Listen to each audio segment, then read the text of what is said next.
ಇನ್ನು ಚಿನ್ನಸ್ವಾಮಿ ಸ್ಟೇಡಿಯಂನಲ್ಲಿ ಈ ಬಾರಿ IPL ಮ್ಯಾಚ್ ಆಗುತ್ತಾ? ಈ ಒಂದು ಪ್ರಶ್ನೆಗೆ ಉತ್ತರ ಹುಡುಕೋಕ್ಕಿಂತ ಮೊದಲು ವಿಜಯ್ ಹಜಾರೆ ಮ್ಯಾಚ್ಗಳಿಗೆ ಅಥವಾ ಟೂರ್ನಮೆಂಟ್ಗಳಿಗೆ ಈಗ ಸರ್ಕಾರ ಪರ್ಮಿಷನ್ ಕೊಡ್ತಾ ಇಲ್ಲ. ಮೊನ್ನೆ ತಾನೇ ಎಲ್ಲ ನಾಯಕರ ಸಭೆಗಳು ಆಯಿತು, ಜೊತೆಗೆ KCA ಪದಾಧಿಕಾರಿಗಳ ಜೊತೆಗೆ ಪರಿಶೀಲನೆ ಕೂಡ ಮಾಡಲಾಯಿತು. ಇಷ್ಟಾದರೂ ಕೂಡ ಕೆಲವೊಂದಿಷ್ಟು ಕಂಡೀಷನ್ಸ್ಗಳು ಇನ್ನೂ ಬಾಕಿ ಇರುವಂಥ ಹಿನ್ನೆಲೆಯಲ್ಲಿ ಖುನ್ನಾ ಕಮಿಟಿ ಕೊಟ್ಟಿರುವ ವರದಿಗೆ ಅನುಗುಣವಾಗಿ ಕ್ರಿಕೆಟ್ ಸ್ಟೇಡಿಯಮನ್ನು ಪ್ರಿಪೇರ್ ಮಾಡಿರುವಂಥ ಸೂಚನೆಯನ್ನು ಈಗ ಸರ್ಕಾರ KCAಗೆ ಹೇಳ್ತಾ ಇದೆ.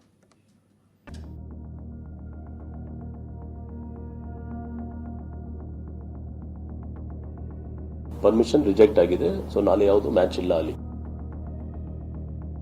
ಪರಮೇಶ್ವರ್ ಕೇಳಿ ಬೆಂಗಳೂರು ಕ್ರಿಕೆಟ್ ನಡೆಸಬೇಕು ಅನ್ನೋನು, ಬೆಂಗಳೂರು ಗೌರವನ ಉಳಿಸಬೇಕು ಅಂತ ನಾವು. ಎತ್ತಿಗೆ ಜ್ವರ ಬಂದ್ರೆ ಎಮ್ಮೆಗೆ ಬರೆ ಎಳೆದ್ರು ಎಂಬ ಮಾತಿದೆ. ಚಿನ್ನಸ್ವಾಮಿ ಕ್ರೀಡಾಂಗಣದ ವಿಚಾರದಲ್ಲಿಯೂ ಈ ಮಾತು ಪ್ರಸ್ತುತ. ಯಾಕೆಂದ್ರೆ RCB ವಿಜಯೋತ್ಸವದ ವೇಳೆ ಅವ್ಯವಸ್ಥೆಯಿಂದಾಗಿ 11 ಮಂದಿ ಕ್ರಿಕೆಟ್ ಫ್ಯಾನ್ಸ್ ಬಲಿಯಾಗಿದ್ರು. ಆದ್ರೆ ಈ ದುರಂತ ಸದ್ಯ ಚಿನ್ನಸ್ವಾಮಿ ಕ್ರೀಡಾಂಗಣದಲ್ಲಿ ನಡೆಯಬೇಕಿದ್ದ ಒಂದೊಂದೇ ಪಂದ್ಯಗಳನ್ನ ಬಲಿ ತೆಗೆದುಕೊಳ್ತಿದೆ.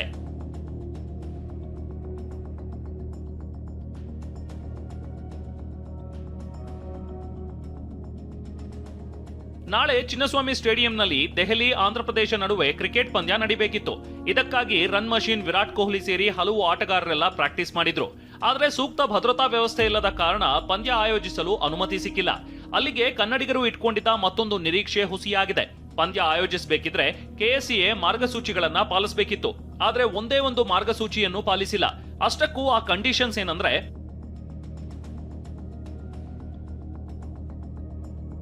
33,000 ಸಾಮರ್ಥ್ಯದ ಕ್ರೀಡಾಂಗಣದ ಸುತ್ತ ಪಾರ್ಕಿಂಗ್ ಮತ್ತು ಪಿಕ್ ಅಂಡ್ ಡ್ರಾಪ್ಗೆ ವ್ಯವಸ್ಥೆ ಮಾಡಬೇಕು.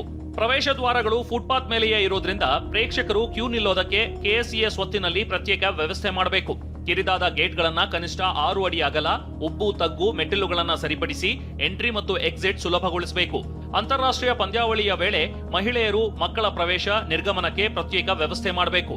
ತುರ್ತು ಪರಿಸ್ಥಿತಿ ಮೇಲೆ ಟ್ರಯಾಜ್ ನಿಯಮಗಳಂತೆ ಆಂಬ್ಯುಲೆನ್ಸ್, ವೈದ್ಯಕೀಯ ಆಂಬ್ಯುಲೆನ್ಸ್ಗೆ ಪ್ರತ್ಯೇಕ ಮಾರ್ಗ, ಮೆಡಿಕಲ್ ಎಮರ್ಜೆನ್ಸಿ ತಂಡಗಳ ಶಾಶ್ವತ ವ್ಯವಸ್ಥೆ ಮಾಡಬೇಕು. ಅಗ್ನಿಶಾಮಕ ದಳ ಮತ್ತು ವಿದ್ಯುತ್ ಇಲಾಖೆಯಿಂದ ಆಡಿಟ್ ಮಾಡಿಸಿ ವರದಿ ಪಡಿಬೇಕು. ಸುರಕ್ಷತೆ ದೃಷ್ಟಿಯಿಂದ ಯುನಿಕ್ ID ಚೆಕಿಂಗ್, ಬಾಂಬ್ ನಿಷ್ಕ್ರಿಯ ದಳ, ಮೆಟಲ್ ಡಿಟೆಕ್ಟರ್ ಅಳವಡಿಸಿ ನುರಿತ ಸಿಬ್ಬಂದಿ, ತರಬೇತಿ ಸಿಬ್ಬಂದಿ ನೇಮಕ ಮಾಡಬೇಕು. ಆಟಗಾರರಿಗೆ ಪ್ರತ್ಯೇಕವಾಗಿ ಪ್ರವೇಶ ಮತ್ತು ನಿರ್ಗಮನದ ಮಾರ್ಗಗಳನ್ನ ಕಾಯ್ದಿರಿಸಬೇಕು. ತುರ್ತು ಪರಿಸ್ಥಿತಿ ವೇಳೆ ಸಾರ್ವಜನಿಕರಿಗೆ ಸೇಫ್ಟಿ ಪಾಯಿಂಟ್, ಸೇಫ್ ಎಕ್ಸಿಟ್ಗೆ ಅಂತಾರಾಷ್ಟ್ರೀಯ ಮಾನದಂಡಗಳ ಯೋಜನೆ ತಯಾರಿಸಬೇಕು.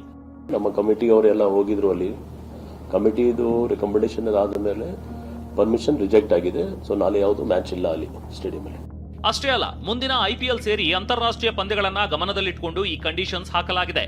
ಆದ್ರೆ ಈ ಯಾವುದೇ ಕಂಡೀಷನ್ಸ್ ಬಗ್ಗೆ KCA ಸೀರಿಯಸ್ ಆಗಿಲ್ಲ. ಚಿನ್ನಸ್ವಾಮಿ ಗ್ರೌಂಡ್ ನಲ್ಲಿ ಪಂದ್ಯ ಆಯೋಜನೆ ಬಗ್ಗೆ ಮಾತನಾಡಿರುವ CM Siddaramaiah, DCM DK Shivakumar ಎಲ್ಲವನ್ನೂ ಗೃಹ ಸಚಿವ ಪರಮೇಶ್ವರ್ಗೆ ಹೊಣೆ ಹೊರಿಸಿದ್ದಾರೆ. ಪರಮೇಶ್ವರ್ ಕೇಳಿ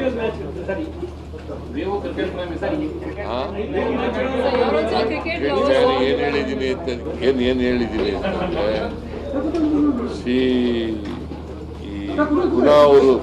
ಖುನಾ ಕಮಿಷನ್ ಇದೆಯಲ್ಲ, ಆಯೋಗ ಏನ್ ರೆಕಮೆಂಡ್ ಮಾಡಿದ್ದಾರೆ, ಶಿಫಾರಸ್ಗಳು ಮಾಡಿದ್ದಾರೆ, ಆ ಶಿಫಾರಸ್ಗಳಂತ ಕಂಪ್ಲೇಂಟ್ ಮಾಡಿದ್ದಾರೆ. ನನಗೆ ಗೊತ್ತಿಲ್ಲಪ್ಪ. ನಾನು ಬೆಂಗಳೂರು ಕ್ರಿಕೆಟ್ ನಡೆಸಬೇಕು ಅನ್ನೋನು, ಬೆಂಗಳೂರು ಗೌರವನ ಉಳಿಸ್ಬೇಕು ಅಂತ ನಾವು. ಯಾವುದು ಅಂಥದ್ದೇನು ಅನಾಹುತ ಮುಂದಕ್ಕೆ ಆಗಲಿಕ್ಕೆ ಅವಕಾಶ ಇಲ್ಲ. ಅವ್ರಿಗೇನು ಕಂಡೀಷನ್ ಹಾಕಬೇಕು ಕಂಡೀಷನ್ ಹಾಕಿ ಮಾಡಬೇಕು ಅನ್ನೋದು ನಾನು ಚರ್ಚೆ ಮಾಡ್ತೀನಿ. ಹೋಮ್ ಮಿನಿಸ್ಟರ್ಗೆ ರೆಸ್ಪಾನ್ಸಿಬಿಲಿಟಿ ಕೊಟ್ಟಿದ್ದೀವಿ. ಹೋಮ್ ಮಿನಿಸ್ಟ್ರು ಯುವಕರಿದ್ದಾರೆ, ಒಲಿಂಪಿಕ್ ಅಸೋಸಿಯೇಷನ್ ಪ್ರೆಸಿಡೆಂಟ್ ಆಗಿದ್ರು. ನಾಳಿನ ಪಂದ್ಯಕ್ಕೆ ಅನುಮತಿ ಸಿಗದೇ ಇರೋದ್ರಿಂದ KCAಗೆ ದೊಡ್ಡ ಹಿನ್ನಡೆಯಾಗಿದೆ.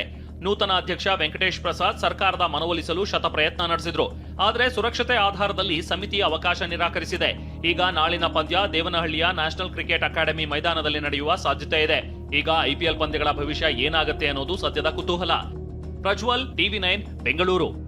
ಇನ್ನು ಪರಪ್ಪನ ಅಗ್ರಹಾರ ಜೈಲಿಗೆ ವಿಜಯಲಕ್ಷ್ಮಿ ಕೂಡ ಭೇಟಿ ಕೊಟ್ಟಿದ್ದಾರೆ. ದರ್ಶನ್ ಅವರನ್ನ ಭೇಟಿಯಾಗಿ ಕೆಲ ಹೊತ್ತು ಮಾತುಕತೆ ನಡೆಸಿದ್ದಾರೆ ಅಂತ ಮಾಹಿತಿ ಲಭ್ಯವಾಗ್ತಾ ಇದೆ. ದಿನಕರ್ ತೂಗುದೀಪ್ ಜೊತೆ ಕೂಡ ದರ್ಶನ್ ನೋಡೋದಕ್ಕೆ ತೆರಳಿದ್ರು ಅಂತ ಮಾಹಿತಿ ಲಭ್ಯವಾಗ್ತಾ ಇದೆ. ಹಾಗೆ ಫ್ಯಾನ್ಸ್ ವಾರ್ ಬಳಿಕ ಮೊದಲ ಬಾರಿಗೆ ಇವರು ಭೇಟಿ ಆಗ್ತಾ ಇದ್ದಾರೆ. ದರ್ಶನ್ ಬಳಿ ಕೆಲ ಹೊತ್ತು ಮಾತನಾಡಿ ಆನಂತರ ಹೊರಗಡೆ ಬಂದಿರೋ ಬಗ್ಗೆ ಮಾಹಿತಿ ಲಭ್ಯವಾಗ್ತಾ ಇದೆ. ಕೊಲೆ ಆರೋಪಿ ದರ್ಶನ್ ಜೊತೆಗೆ ವಿಜಯಲಕ್ಷ್ಮಿ ಸಹಜವಾಗಿ ಮಾತನಾಡಿದರೆ ಪತ್ನಿ ಆಗಿರುವಂಥ ಹಿನ್ನೆಲೆಯಲ್ಲಿ ಆಗಿರುವಂಥ ಬೆಳವಣಿಗೆಗಳ ಬಗ್ಗೆ ಅಪ್ಡೇಟನ್ನು ಮಾಡಿರ್ತಾರೆ. ಸುಮಾರು ಅರ್ಧ ಗಂಟೆಗಳ ಕಾಲ ದರ್ಶನ್ ಜೊತೆಗೆ ವಿಜಯಲಕ್ಷ್ಮಿ ಪ್ರತ್ಯೇಕವಾಗಿ ಮಾತನಾಡಿದ್ರು ಅಂತ ಮಾಹಿತಿ ಲಭ್ಯವಾಗ್ತಾ ಇದೆ.